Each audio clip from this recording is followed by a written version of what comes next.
Hello, everybody, and welcome to Penguins to Go, your daily dose of Pittsburgh Penguins news and analysis. You can find us on YouTube at Inside the Penguins or anywhere you get your podcasts from. I'm your host, Nick Brlansky, and today I want to talk about two players in the Pittsburgh Penguins' bottom six because it's been an issue all season long.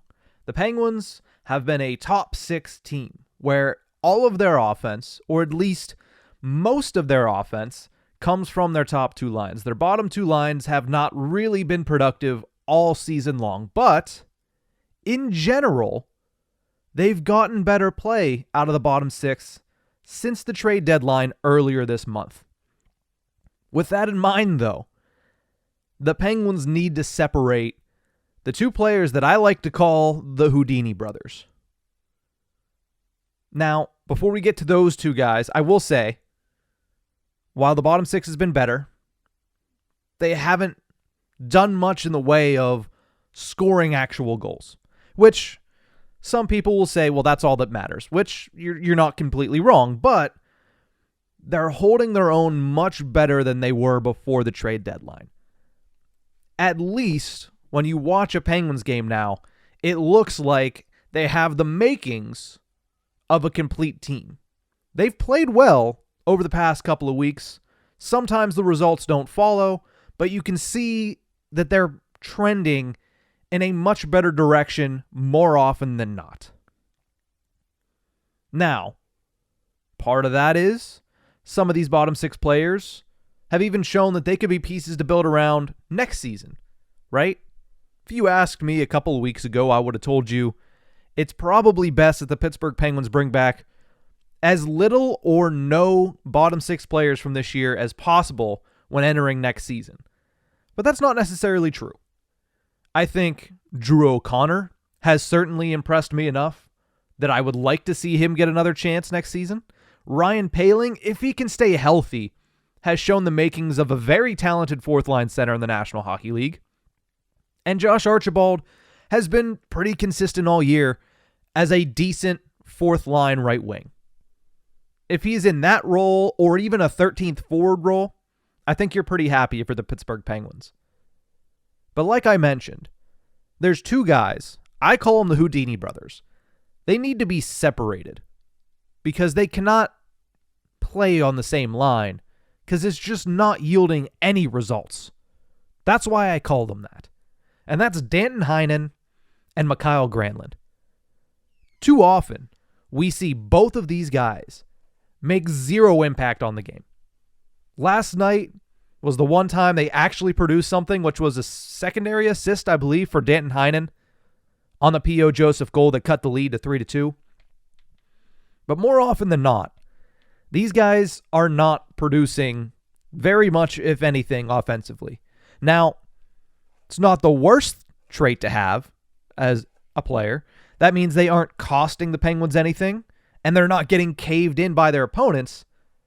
But still, when you're in the position that the Pittsburgh Penguins are in, fighting for that last playoff spot, trying to eke out points over the Florida Panthers and the New York Islanders, you don't need a stalemate. You need difference makers. Not to say that obviously like Mikael Granlund and Danton Heinen, they're NHL talents, sure, but they just disappear way too often. How many times since the trade deadline, I believe it's been 11 games, how many in those 11 games have you just said, I completely forgot these two guys were on the team? They're not noticeable out there. And again, if that's a defenseman, that's the perfect trait. But as a third-line winger, as a pair of third-line wingers, it's not the best trait to have, especially when your team needs you to start producing and chipping in on the offensive side of the puck. These two guys haven't shown that ability, unfortunately. Since the trade deadline, Mikael Granlund has scored 2 points in 11 games. Both of those points came in the 5-1 victory a couple weekends ago over the Philadelphia Flyers. So he hasn't scored a point against anybody of real substance this year. Again, not trying to diss the Flyers, but they're not a team that's really serious about winning hockey games this season. They're young, They're rebuilding. And Mikael Granlund scored a goal in garbage time against them, and that's so far his only goal as a Pittsburgh Penguin. Danton Heinen, in his last 13 games, which is since Kapanen was waived, which gave Heinen the opportunity to get back in the lineup because he was a healthy scratch for a period of time before that. In the last 13 games, 4 points, including only 1 goal. He had an assist last night on a goal that cut the lead, like I said, the P.O. Joseph goal. But 4 points in 13 games.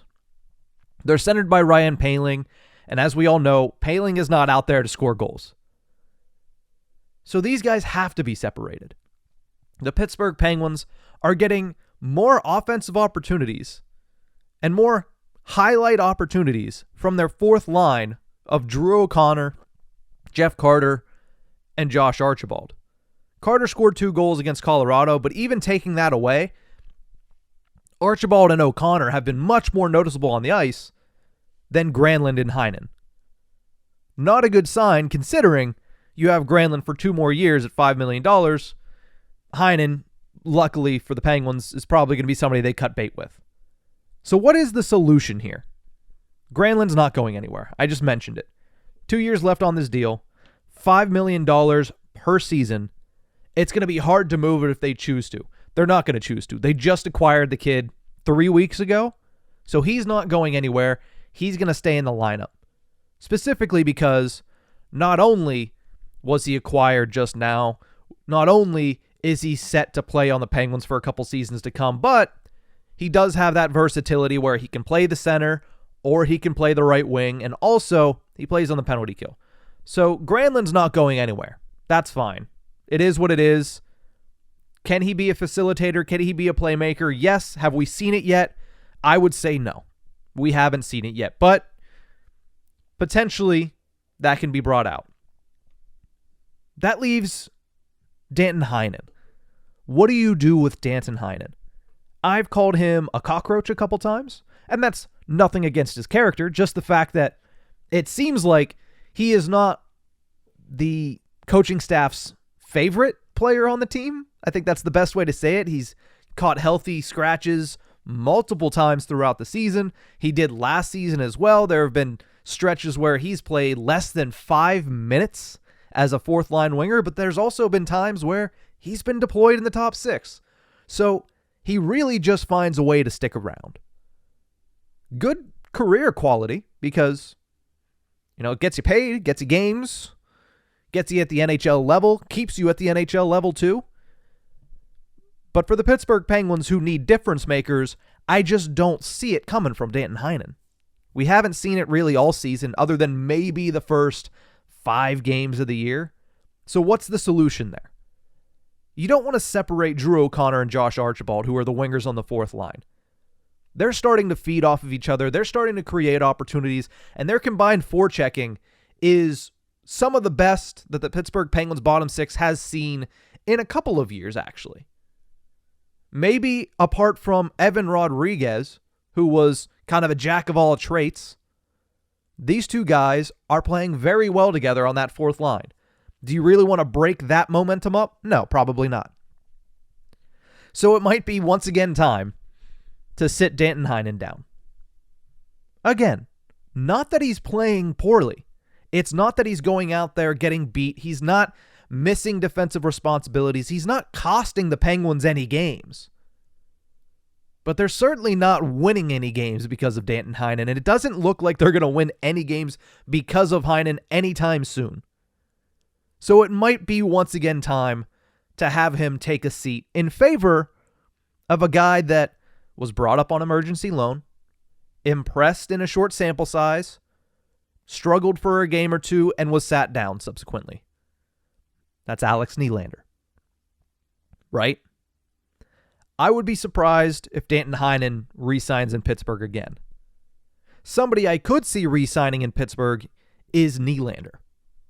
Why not give that kid the opportunity with 10 games left in the season to get in there, make a difference, and prove that he's going to be worth bringing back next season? Now, Nylander plays the right side, so maybe you slide Poehling over to left wing, where he has played this season, put Granlund back at center, and put Nylander on the right side. Not the worst option, I feel like. When I think of that third line, I think, okay, is it miles better than what we've seen with Heinen, Granlund, and Poehling? No. Maybe not miles better. But do I think it has more offensive upside with Nylander in the lineup versus having a guy like Danton Heinen in the lineup? That I see 9 times out of 10. Nylander had 1 assist in his 6 games so far this season, but he's shown way more offensive upside, which is why he went from being a third liner when he first got recalled to being put on the second line and playing there for a couple of games before, of course, everything was mixed around in that weird setting of losses that they should have been wins against Montreal and even a weird game against Columbus. But Nylander has shown that he has offensive upside. The one thing that he has struggled with career-wise was defense. Putting him out there with Granlund, who plays on the penalty kill, and Poehling, who plays on the penalty kill, and both are fairly defensively responsible. Not to mention the fact that Nylander has been better than advertised on the defensive side of the puck in his 6 games. I could see this being a third line that might actually produce something, which is what the Pittsburgh Penguins are going to need. There's 10 games left in the season. The Penguins currently sit in a playoff spot by 1 point. 1 single point. They're going to need everybody. Yes, Sidney Crosby is out of his mind electric right now. Yes, Evgeny Malkin is having a fantastic season. Yes, the Pittsburgh Penguins did dodge a bullet, having Jason Zucker and Jake Gensel both be game-time decisions after blocking a shot on Wednesday, but still being able to play, and play fairly well, I might add. But the Pittsburgh Penguins, if they're going to make a playoffs, and if they're going to make any noise once they get there, they need more from the third line. And the Houdini brothers of Mikael Granlund and Danton Heinen just aren't cutting it. Not a bad thing that they haven't been giving up a ton of goals. Not a bad thing that they haven't been giving up a ton of opportunities. But you need more than that at this stage of the season. Having 2 players that play the exact same way, that don't produce offensively, is not what you want. Alex Nylander, like I said, hasn't gone out there and lit the world on fire, but he certainly gave this team a spark when he first came up and played for the team, and he'll give him a spark if he gets back in the lineup again. So with 10 games to go, that's what I do. Separate the Houdini brothers, throw Alex Nylander back in the lineup, sit Danton Heinen down. Not like if it doesn't work out, you can't put Danton Heinen back in, and it's not that big of a gamble considering the overall level of performance that you've gotten from both Nylander and Heinen this season. Give it a shot. That's my suggestion. But that's going to do it for this episode of Penguins to Go. Remember, you can find us on YouTube at Inside the Penguins or anywhere you get your podcast from. That's it for this one. We'll see you guys next time.